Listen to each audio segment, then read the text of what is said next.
Hi, everybody, and welcome to another Unmuted with Marsha. And I've got to tell you, one of the big hot topics that we hear so much about from Tennesseans is crime and getting crime under control, supporting ICE, getting gangs out of our cities and communities. And our guest today is someone who's been in D.C. this week. He was actually a witness at our hearing at Judiciary Committee yesterday called Blue City Chaos and Crime. And it is State Senator Brent Taylor. And Brent is from Memphis and has a long history of public service. And in his work, he started a group called Make Memphis Matter. And Brent, you have been focused on crime in Memphis, and welcome. We're happy to have you join us. Thank you. I appreciate it, Senator. I appreciate being here. And I think the hearing yesterday was outstanding because we were able to highlight a lot of the issues surrounding crime in Memphis and what some of the solutions are that are coming from you and from President Trump. And we are hard at work on these components and making certain that we surge resources into the Memphis area. And of course, Kash Patel, our FBI director, our Attorney General Bondi, and President Trump have been incredibly committed to Memphis. And we had the FBI surge this summer from mid-July to mid-September, 500 plus arrests of gang members, over 120 indictments, and now those are ready to go on for prosecution. And we have phase 2, which is 13 federal and state agencies that are all focused on supporting the Memphis Police Department and getting crime under control. What does this mean to Memphis and West Tennessee? Well, it means that we're finally going to make Memphis matter by making Memphis safe. And I believe this is really the first city since Washington, D.C. that the president sent this type of surge of federal resources. And I think what Memphis can be is the model for the rest of the nation when the president sends this type of surge into other cities, to see how the cooperation you have with a city mayor and a governor to be able to send those resources into to a city. And I'm hoping that we have the same kind of success that he had in Washington, D.C. Yesterday, Senator Cruz in the hearing, he had a chart up. He showed homicides down 58%. Aggravated assaults were down like 50%. Those are the kind of results I'm hoping we can get in Memphis, because the most important thing, and hopefully we'll talk about this, is our Soros-backed DA is the weak link in all this, because all this surge of federal resources, not all of those cases will wind up in federal court. Some will be referred to our local DA, and I hope we'll talk about that. Yes, indeed. And, when you look at what the surge yields, a point you just made about having local elected officials and state officials that are working with the federal resources to maximize that impact. And certainly we know from the mayor that the crime stats in Memphis were the best. They were the lowest they have been in years during the month of August, which shows you the impact of that surge. Let's talk about that DA, because one of the problems that we have seen is the fact that you have these surges, then you have weak judges and weak DAs that will not finish this process. And of course, the DA in Memphis the DA in Memphis and Shelby County has been very soft on crime. They are Soros-backed. And I know there are investigations in the U.S. House taking place on some of this money that has spurred soft on crime. What do people in the community say when they look at the lack of action by this DA? Well, the DA, Steve Mulroy, and by the way, the DA and I, he would not warm up to me if we were cremated together, because I have been on him for a year and a half about doing something about crime. But I want to show you, this is our DA. This picture was taken in his office in cosplay with Star Trek. This is why we can't reduce crime, is because our DA is busy trying to be a Star Trek episode. And all I can say is the public down there is saying, "Beam me up, Scotty."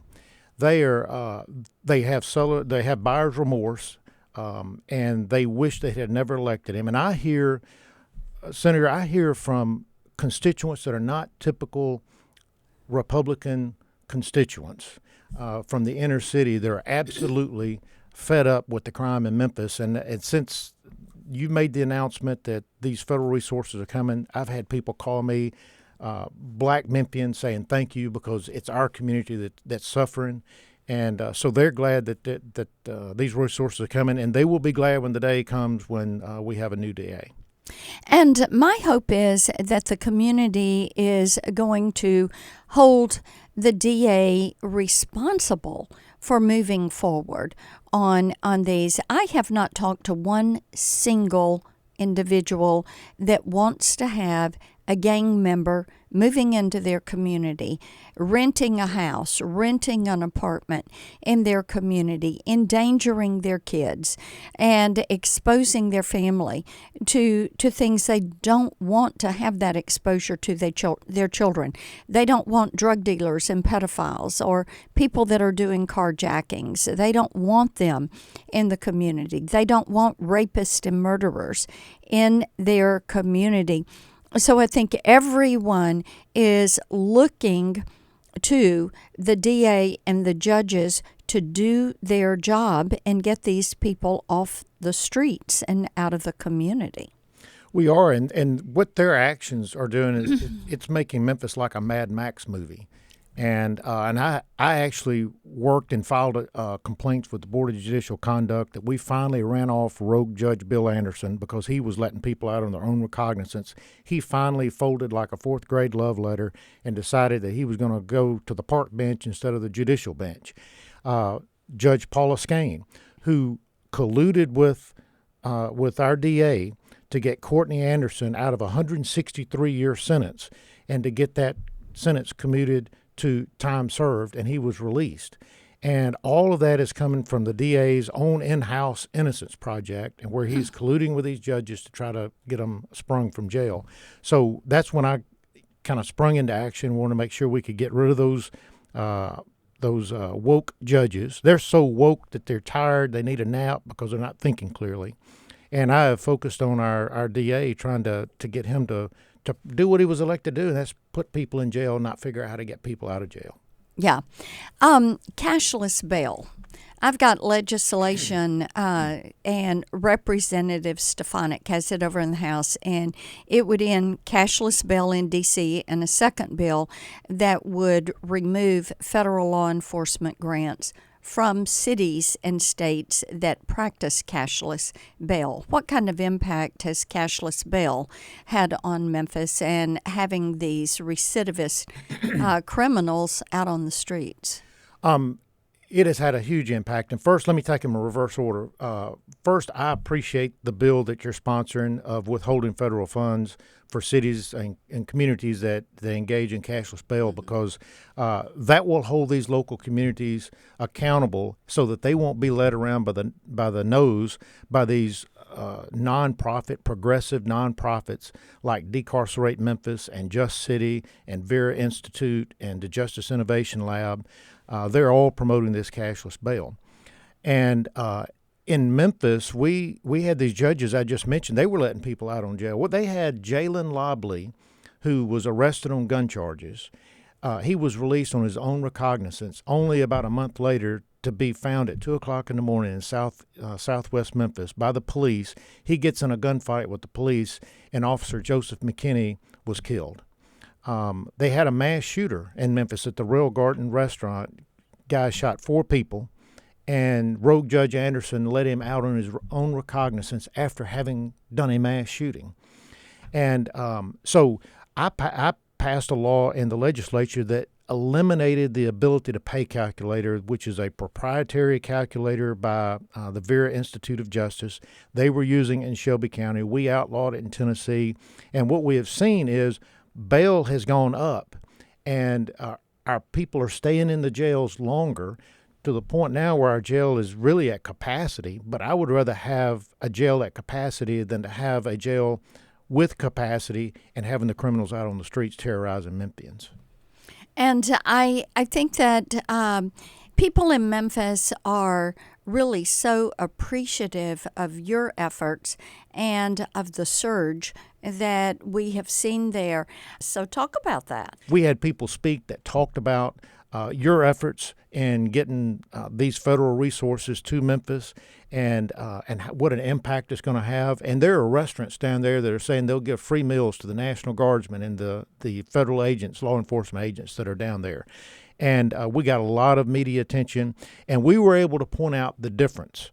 That one party, the Republican Party, is for law and order, and the other party is for disorder and woke and progressive. And why they're on the side of the criminals beats the hell out of me. Well, that is something I think so many people say, how in the world can you line up and be pro-crime?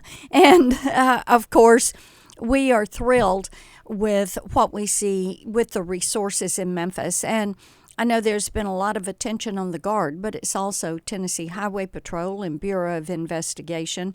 It is the FBI, the ATF, the DEA, the U.S. Marshals, Homeland Security, the DOJ, and all total 13 agencies that are surging resources into Memphis and West Tennessee to get this crime under control. So we thank you so much for your great work and encourage your continuation of all of this work. How do people keep up with you and the work that you're doing to make Memphis safe again and to make Memphis matter? Yeah, they can follow me on social media, and I will encourage everybody to do that. That we keep it entertaining, but you can follow me at Senator Brent Taylor on Facebook and X. And I just want to say one other thing before we go. I knew when you announced and you called me and said that these federal resources are coming, I knew that it was going to have an impact. Yeah. But after having been up here now and hearing from you and Senator Hagerty and the DOJ, I feel confident that we're going to solve our crime problem here in Memphis, and we're going to make Memphis matter by making Memphis a miracle. And I appreciate your effort. Well, we certainly think that is the intention. We would like to see Memphis as the safest city in the United States of America. Thank you all for joining us for another Unmuted. Keep up with me at Marsha Blackburn.